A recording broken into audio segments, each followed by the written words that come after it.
Kamwe kwa kile ambacho alikizungumza.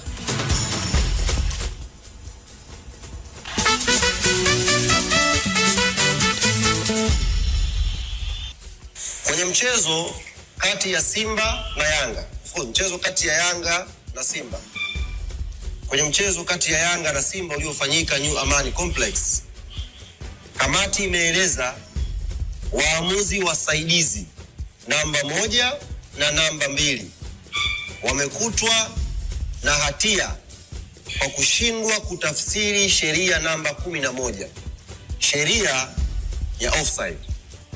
Sheria namba 11, mwamuzi namba 1 na mwamuzi msaidizi namba 2. Kamati imeketi kuutazama mchezo wa Yanga na Simba na ikabaini waamuzi hao wasaidizi namba 1 na namba 2 walishindwa kuitafsiri vizuri sheria namba 11. Klabu ya Young Africans tumeiandikia bodi kuuliza jambo moja. Kama waamuzi hawa wasaidizi namba 1 na namba 2 wote wamekutwa na hatia kwa kosa moja la kushindwa kutafsiri sheria namba 11, na taarifa ya kamati imeeleza waamuzi hao wamehukumiwa kwa kanuni inayofanana, kanuni ya 42.1.18. Je, imekuwaje mmoja afungiwe miezi 6, mwingine afungiwe miezi 3? Jambo la 4 ambalo tumeliandika kuulizwa kwa bodi ya ligi. Jambo la 4. Kwenye taarifa ile ya kamati ya saa 72 kuna neno limetumika linasema dakika ya 70 ya mchezo mwamuzi huyo msaidizi namba 1 alikataa bao halali la klabu ya Simba. Taarifa ya kamati imeeleza, ambao wameitoa kwa umma, dakika ya 70 mwamuzi msaidizi namba 1 alikataa bao halali la klabu ya Simba. Hili neno bao halali tumewauliza bodi ya ligi. Kwa mujibu wa sheria za FIFA, sheria ambazo zinaongoza mchezo wetu, kwa mujibu wa kanuni zinazoongoza ligi yetu, mwenye mamlaka ya kuthibitisha goli ni halali au sio halali ni muamuzi anayesimamia huo mchezo. Ndio mwenye mamlaka hayo. Ndio mwenye mamlaka hayo muamuzi, kwa mujibu wa sheria zote, sheria za FIFA, sheria za CAF na kanuni zinazoongoza ligi yetu. Mwenye mamlaka ya kutamka na kuthibitisha kwamba goli hili ni halali au goli hili sio halali ni muamuzi wakati wa mchezo husika. Tumeiandikia kwa unyenyekevu mkubwa bodi ya ligi ikaiulize kamati yake ya saa 72 imetoa wapi mamlaka ya kuutangazia umma kwamba kuna mechi ilifungwa goli halali hali ya kuwa muamuzi hakulikubali hilo goli. Tunataka tujue ripoti hiyo ipo kwenye ripoti ya mechi au nani amekuwa na hayo mamlaka ya kuzidi muamuzi wa mchezo kuthibitisha goli hili ni halali au sio halali. Jambo la 5 ambalo klabu ya Young Africans tumeiandika kwa bodi ya ligi tukitaka ufafanuzi. Sisi kama klabu ya Yanga tunahisi kuna double standard kwenye baadhi ya maamuzi. Kwa mfano, kamati imeketi na ikapata mamlaka ambayo sijui imetoa wapi, ikasema kwenye mechi ya Yanga na Simba muamuzi amekataa goli halali la klabu ya Simba.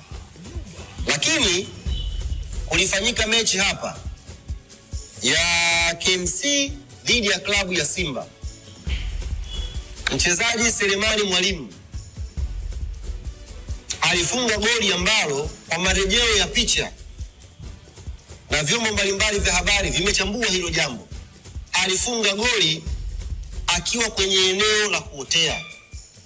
Mechi ya KMC dhidi ya Simba Sports Club, mchezaji Selemani Mwalimu alifunga goli akiwa kwenye eneo la kuotea. Klabu ya Young Africans tumeandikia bodi ya ligi tukiuliza, Mbona kamati haikuwahi kutoa taarifa kusema kwamba mchezaji Selemani Mwalimu na yeye alifunga goli lisilokuwa la halali dhidi ya KMC? Kama kamati imeweza kusema mechi ya Yanga na Simba kuna goli halali lilikataliwa, kwa nini kamati ilikuwa bubu siku ambayo Selemani Mwalimu kafunga goli la offside? Kamati haikueleza kwamba mchezaji huyu amefunga goli lisilokuwa halali. Hatusemi kwamba tunatengua maamuzi ya referee. Tunazungumzia namna ambavyo kamati inaendea haya mambo. Haya, mambo ni mengi jamani. Yaani kama tumemsikia. Hoja ndio hizo. Ndio yale kama vile ambavyo tulianza kuzungumza mwanzo. Zimeendelea kwa zile sasa zimehamia kwa waamuzi. Unakuna na kichwa. Namfikiria Alikamwe, lakini naona ana hoja. Katika siku ambazo nimemsikiliza Alikamwe nikaelewa na hoja. Jana sijui kwa nini sikuziona hizo hoja. Yaani nimeshangaa sasa hivi ndio naona kuna hoja. Ulikuwa wapi jana na leo umeamkia wapi? Abisai, Alikamwe anasema hii kamati ya masaa 72, hii lugha iliyotumika ya kusema Selemani Mwalimu alifunga goli halali, wamelihalalisha goli la Selemani Mwalimu kwenye mechi dhidi ya Yanga Afrika. Huu halalishwaji huu umetoka wapi? Unahalalishaje goli ambalo mwamuzi wa mchezo alishalikataa? Hapo ndio naanza kuja na mimi najiuliza, nimeangalia toka nazaliwa usije kuona goli lililokataliwa likahalalishwa na baadaye. Yaani uhalalishwaji wa goli hili unatokaje? Unakujaje? Kwenye msimamo umeangalia? Msimamo wa nini? Wa ligi. Wa ligi kuu Hemu halalisha goli la Sele afu uniambie msimamo unasimamaje? Jamaa usema kuhalalisha kitu unajua, yani mabadiliko yanaenda kutokea mpaka kwenye anakuwa na alama 3. Simba anakuwa ameshinda mechi. Tofauti na kwa alama ngapi? Na Yanga Afrika 2. Sikazidiwa 5 sasa hivi. 7-8, Simba na mechi moja nyuma. Sawa. Mpaka kifuro kilikuwa. Kwa maana yake ukihalalisha lile maana yake alama 3 kazidiwa 5. Sawa. Kwa ndo hapo tu. Kwa msimamo ubadilike nao, huruma. Una mimi tena. Na wewe ndio umekuja kwenye misimamo kuturudi kwenye msimamo.